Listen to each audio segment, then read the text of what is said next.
నమస్తే welcome to elite media నేను మీ Sampath Kumar short films ద్వారా ఫేమస్ అయి రాజావారు రాణిగారు చిత్రంతో హీరోగా మారాడు కడప కుర్రాడు కిరణ్ అబ్బవరం తొలి చిత్రంతోనే హిట్ కొట్టి ఇండస్ట్రీలోకి గ్రాండ్ ఎంట్రీ ఇచ్చాడు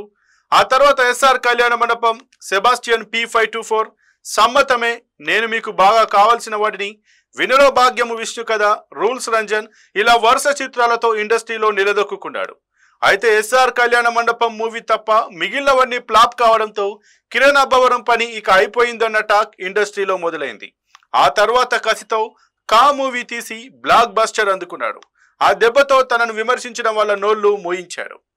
తన తొలి సినిమాలో హీరోయిన్ గా నటించిన రహస్య గోరఖ్కి ప్రేమించి పెళ్లాడిన కిరణ్ ఇటీవలే తండ్రిగా ప్రమోషన్ పొందాడు సోమవారం భార్య కుమారుడితో కలిసి తిరుమలకు వచ్చిన ఆయన శ్రీవారి దర్శనం చేసుకున్నారు తన కొడుక్కి శ్రీవారి సన్నిధిలోనే నామకరణం కూడా చేయించారు అనంతరం ఆయన మీడియాతో మాట్లాడుతూ కుమారుడు పుట్టాక తొలిసారి శ్రీవారి సన్నిధికి వచ్చామని దర్శనం బాగా జరిగిందన్నారు తన కొడుక్కి స్వామివారి సన్నిధిలో నామకరణం చేయించామన్నారు హనుమాన్ జయంతి రోజును పుట్టడంతో హను అబ్బవరంగా నామకరణం చేశామని తెలిపారు ఇక సినిమాల విషయానికి వస్తే ప్రస్తుతం K ramp Chennai love story చిత్రాల్లో నటిస్తున్నానని ఈ నెల 2వ వారంలో మరో సినిమా ప్రారంభం కానుందని కిరణ్ అబ్బవరం తెలిపాడు శ్రీవారి దర్శనం తర్వాత తన కొడుకు ఫోటోలను ఇన్స్టాలో పోస్ట్ చేసిన కిరణ్ అబ్బవరం తన కొడుక్కి హను అబ్బవరం అని నామకరణం చేసినట్లు తెలిపారు ఈ పోస్ట్ చూసిన నెటిజన్లు బుడ్డోడు భలే క్యూట్ గా ఉన్నాడంటూ కామెంట్లు చేస్తున్నారు హను అబ్బవరం అచ్చం హనుమంతుడిలాగే ఉన్నాడు బుడ్డోడు అచ్చం తల్లి పోలికే చిన్నోడి పిక్స్ అలా పెట్టేయకండి దిష్టి తగులుతుంది అంటూ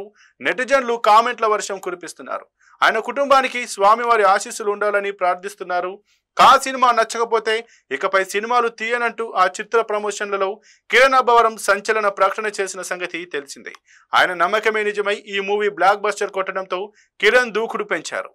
మరిన్ని అప్డేట్స్ కోసం చూస్తూనే ఉండండి ఎలైట్ మీడియా.